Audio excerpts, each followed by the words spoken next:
ለ150 ካሬ ቤት ስንት ብር ያስፈልጋል የሚለውን እናያለን። ተከታተሉን። ስለ አስገባነው ማቴሪያል የምንነግራችሁ ይሆናል። እስከ መጨረሻው ተከታተሉን። ሰብስክራይብ ማድረግ እንዳይረሳ። የማብሪያት ገመድ ደግሞ ስንት ጥቅል ያስፈልገዋል? አሰላሙ አለይኩም ወራህመቱላሂ ወበረካቱ። ሰላም ቤተሰብ እንዴት ናችሁ? ከኛ ጋር ሁሉ ሰላም ነው። ዛሬ እንግዲህ 150 ካሬ ላይ ያረፈ ቤት እንዴት እንደምትመለከቱት አዲስ ሳይት የተረከብነው ነው። አሁን ወደ ውስጥ ገብተን የምናሳያችሁ ይሆናል። እያንዳንዱ ከውጭ እንደምትመለከቱት ፏ ተደርጎ ነው የተሰራው። እንግዲህ ከውጭ እንጀምርላችሁ ብለን ነው እንግዲህ እኛ የተረከብነው ለጅብሰም ነው። እንደምትመለከቱ ቤቱ ገና ልሾ ይቀረዋል፣ ብዙ ነገር ይቀረዋል። ጽድት ተደርጎ የተሰራ ቤት ነው። በጣም ረጅም ነው። ልክ የጭቃ ቤት በሉት አረዛዘሙ። እንደምትመለከቱት በጣም ነው የሚያምሩ ቤቱ። ልስኑም ድብን አድርጎ ነው የተሰራው። ቁልፍ ስለሆነች ነው እና ቤቱ ይሄን ይመስላል። በውስጡ ስንት ክላስ አለው? ወደ 5 ክላስ 6 ክላስ አለው። በረንዳው እንደምትመለከቱት ይሄንን ይመስላል። እንግዲህ እንደነዚህ አይነት ስራ ማሰራት ለምትፈልጉ የኛን ቻናል ሰብስክራይብ ያደረጋችሁ ቤተሰብ መሆን እንዳይረሳ፣ ሼር አድርጉት። አዲስ አካውንት ነው። በረንዳውም እንደምትመለከቱት ሰፋ ያለ በረንዳ ነው። ጽድት ተደርጎ ነው የተሰራው እና እንደዚህ አይነት አሰራር ከስር መሰረቱ ከፈለጋችሁ ደግሞ እንዲሰራላችሁ ለምትፈልጉትን አይነት በኮሜንት አሳውቁን። እያንዳንዱን ወደ እናንተ የምናደርስ ይሆናል። እንደምትመለከቱት በረንዳው ለአንድ ግቢ ነው። ብቻውን 4 በ3 የሚሆን ቦታ አለው። እንደዚህ ጽድት ያለ ነው።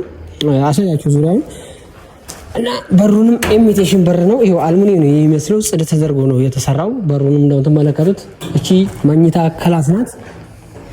ቁልፍ ስለሆነ ነው ድንገት እና መኝታ ክላስ ነው። እንደዚህ አይነት ስራ ማሰራት ለምትፈልጉ አካውንታችንን እንግዲህ ሼር አድርጉት ለብዙ ሰው እንዲዳረስ። እናንተም ደግሞ ሊሰራ እንደምትፈልጉትን ነገር በኮሜንት አስቀምጡልን። ወደ ውስጥ ገብተን ብናሳያችሁም ይሄ እንደምትመለከቱት ሳሎኑ ነው። እንግዲህ አሁን ስራ ላይ ጀምረናል። የገባው ማቴሪያል ኤደን የሚባለው ነው። ጅብሰሙ እንደምትመለከቱት ይሄ አረንጓዴው ማለት ነው፣ ኤደን ይባላል። ይሄ እንግዲህ ስንት ገብቷል?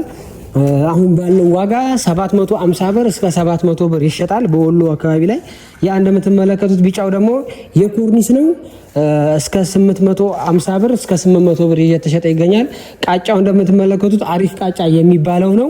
እሱም ደግሞ ከ450 ብር እስከ 500 ብር እየተሸጠ ይገኛል። እንግዲህ ስንት ጨረሰ የሚለውን መጨረሻ ላይ ምነግራችሁ ይሆናል። ይህንን ያስፈልጋችኋል። የቻኩ ስንት ነው የገባው ለምትሉ እስከ 130 ጅብሰም 130 ጅብሰም የገባው። አሁን እንደምትመለከቱት የኮርኒሱ ስንት ገባ ለምትሉ ደግሞ 110። ቃጫሳ ስንት ያስፈልጋል ወይ ደግሞ ስንት ነው ያስገባው ለምትሉ ደግሞ እስከ 100 ኪሎ አስገብቻለሁኝ። እንግዲህ ቢያንሰኝም ትንሽ ነው፣ ቢጨምርም ቢተርፍም ትንሽ ነው። እንግዲህ ደግሞ የጨረሰውን ሙሉ የምንለቅላችሁ ይሆናል። ወደ ውስጥ ገብተን መኝታ ክላሱን የምናሳያችሁ ይሆናል። እና መኝታ ክላሷችን ትመስላለች። ፏር ተደርጋ ነው እየተሰራችው እና እንደዚህ አይነት ስራ ሻወር ቤቱም አለ እዚህ ጋር።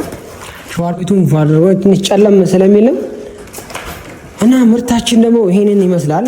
ምርት ማለት ለማታውቁ ሰዎች ቤቱ ላይ ቦርድ ማለት ይሄ ነው። አንደኛ ጅብሰም ማለት ይሄ ነው። ይሄ ተሰርቶ ነው እዛ ላይ በምንፈልገው ዲዛይን እየቆራረጠን የምንሰራው። እንደምትመለከቱት በዚህ መልኩ ነው። ጥንካሬውንም በዚህ መልኩ ነው እየተሰራ ያለው።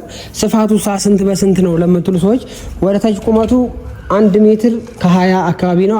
1 ሜትር ከ20 እስከ 30። ጎኑ ደግሞ ስፋቱ ከ50 እስከ 60 ሰንቲም ባለው ነገር ነው። እንደምትመለከቱ ቦሩ ጥንካሬው ያው አይቶ ማመን ይቻላል።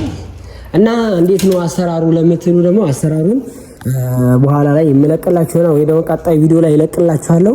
እናንተ እንግዲህ ይሄንን እያያችሁ ሰብስክራይብ ማድረጉን እንዳይዘነጋ እላለሁኝ። እና ብዙ ስራ እንሰራለን፣ አብረን እንለወጣለን። እንደዚህም ደግሞ ከኛ ትማራላችሁ። ብዙ ስራ ወደፊት አብረን የምንሰራ ይሆናል። እና ጅብሰም ምን አይነት አለ ወሎ ላይ ለምትሉ አፍሪካ ጅብሰም አለ፣ ዜድ ጅብሰም አለ፣ ኤደን ጅብሰም አለ። እንደዚሁም ደግሞ ራይት አለ። የቅርጻ ቅርጽም የቻክም ብዙ አይነት ጅብሰሞች አሉ። ከነዛ ከጅብሰሞች ባለሙያ በሚላችሁ መሰረት ግዙ በሚላችሁ መሰረት እያስገዛችሁ ወይም ደግሞ እየገዛችሁ ቪዲዮ እያስላካችሁ ማየት ትችላላችሁ። የምንጠቀመው ማቴሪያል እንግዲህ ይሄ ነው። ወቅቱ ላይ ያለው የገበያው ሁኔታ ሁላችንም እናውቀዋለን። ምርቱም እንደምትመለከቱት እየተመረተ ይገኛል እና ምርቱስ እንዴት ነው የሚመረተው ለምትሉ ሰዎች ደግሞ ቀጣይ ላይ እለቅላችኋለሁ። ሰብስክራይብ አድርጉ፣ ላይክ ምናምን እያደረጋችሁ ሼር አድርጉት እና ይሄንን ይመስላል። የማብሪያት ገመድ ደግሞ ስንት ጥቅል ያስፈልገዋል? የማብሪያት ገመድ ወይም ደግሞ ገመድ ማለት ነው እስከ 10 ጥቅል ያስፈልገዋል። የምንሰራው ዲዛይን ይወስነዋል።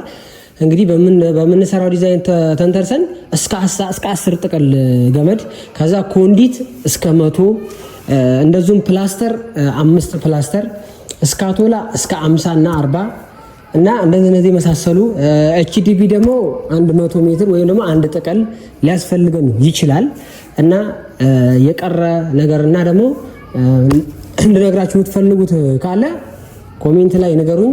ነገም ቢሆን ከነገ ወዲያ እለቅላችኋለሁ። እስከዛ ድረስ ሰላማችሁ ይብዛልኝ።